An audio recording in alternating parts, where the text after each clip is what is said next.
ஆதி மாமா. ராஜி, என் கால் ஸ்லிப் ஆயிடுச்சு, தெரியாம கீழே விழ போனேன். நல்ல வேளை ஆதி வந்து. ஆமா ராஜி, அவ சொன்ன மாதிரி கீழே தான் விழ வந்தா. நான் தான் சரின்னு பிடிச்சேன். சரி ஆதி, நீ பார்த்து போயிட்டு வா.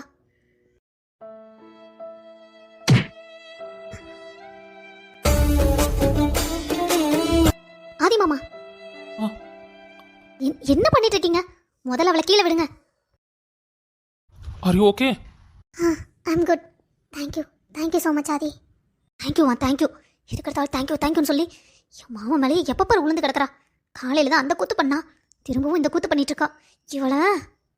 ஆதி மாமா, என்ன நீங்க அவங்களோட எதிரி, அதுக்குள்ள அதெல்லாம் மறந்துட்டு அவ கீழே விழ போனோன்னே தாங்கி பிடிக்கிறீங்க. விளட்டுன்னு விட வேண்டியதானே மாமா? ராஜி, என்னாச்சு உனக்கு?